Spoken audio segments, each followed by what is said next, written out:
Hello everyone. In this video I'm going to look at solving a trigonometric equation through the use of factoring or substitution. In this case I'm solving cosine of theta plus sine of theta equals 1, and I should add on over the interval from 0 to 2 pi. So we have a specified interval. Now with problems such as this, to make it easier, we try to use factoring, and the best way to use factoring is we want to have on one side equal to 0, and on the other side, where we have our trig functions, whether it be sine, cosine, etc., we want it to be where it's all multiplication, in factored form. And so one way of doing this is to get all your trig functions to be the same, all cosine, all sine, which you might have to do with substitution. Now in this case, we just have a sine and cosine, so it's hard to do any real substitutions without getting into square roots and whatnot. So what we'll do here is we'll work on this in the way of manipulation. We'll see if by doing something to one or both sides, we're given more choices, a way that we can get it to a point where we can factor. The one rule we can take advantage of is the Pythagorean identity of sine and cosine. So to do that, I'm going to need sine and cosine squared. So my best bet is to square each side. So that means I'll square my sine plus cosine and my 1.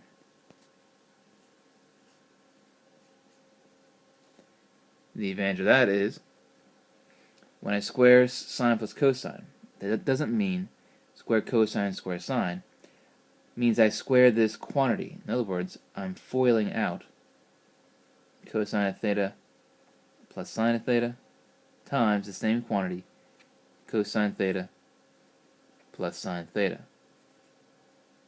and equals 1.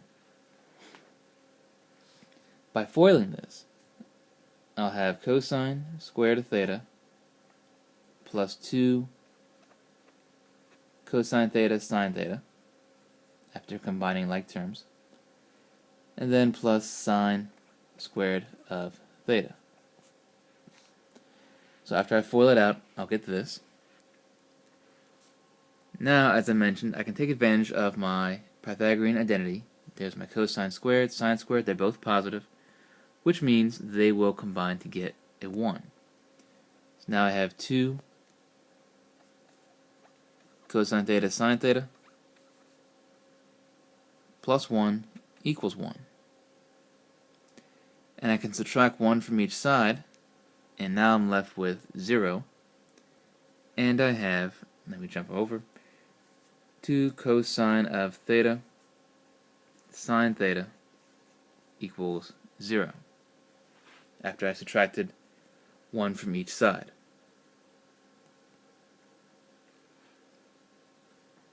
I can continue to get rid of my 2 by dividing each side by 2. And now I'm finally left with cosine of theta sine theta equals 0.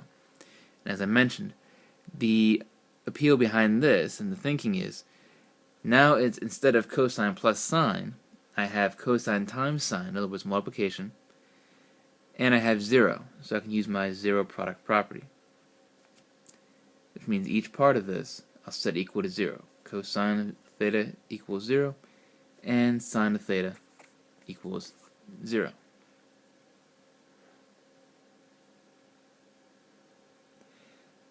Now to find where cosine and sine equals 0, we can refer back to our graph of sine or cosine, or we can use our unit circle. If you recall, for the unit circle for x and y, we have cosine and sine. Cosine referring to the x value, sine referring to the y value. So, on our unit circle, we need to find where would, let's start with cosine equals 0. So let's find what x values give us 0. Well, we have, in terms of radians, we have pi over 2 and 3 pi over 2.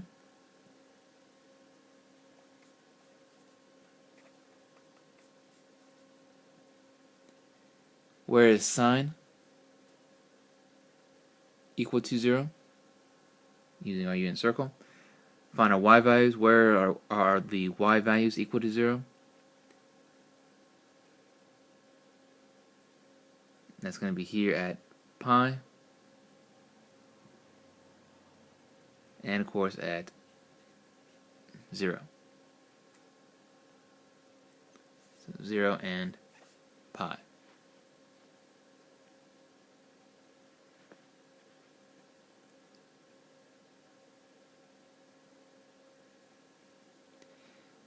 So now we have 4 possible answers. And I say possible because if you recall back to rules of algebra, whenever I square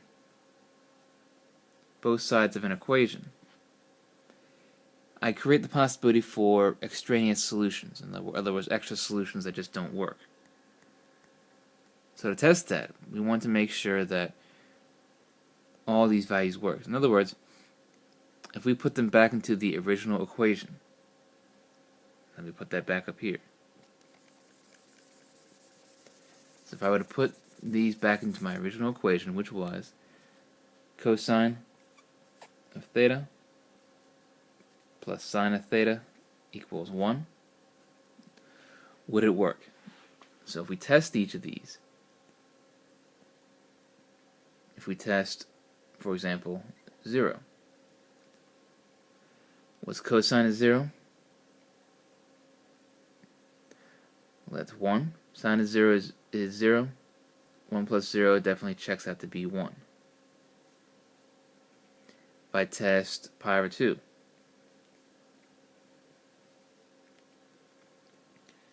cosine of pi over 2 is going to be 0.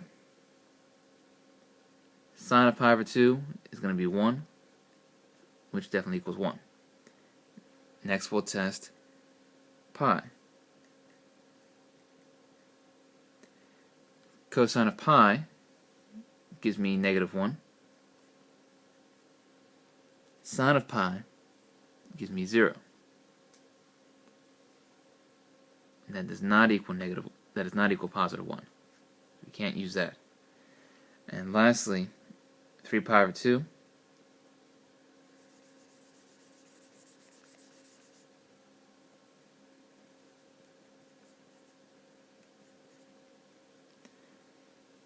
cosine of 3 pi over 2 is going to be 0.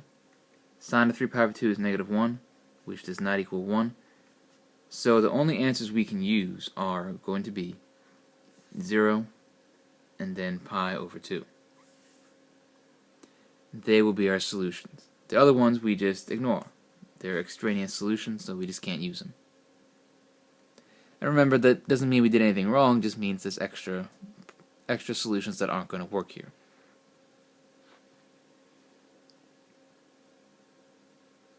So when it comes to manipulation, in particular when we square both sides of an equation, that's the time you always want to test your answers in your original equation to make sure they work. Again, sometimes it requires a little bit of manipulation to get either both of the trig functions to be the same or to put them into a multiplication situation, meaning that by squaring both sides we ended up with cosine theta sine of theta equals 0. Because it was multiplication, it allowed us to set each equal to 0, and we can solve from there.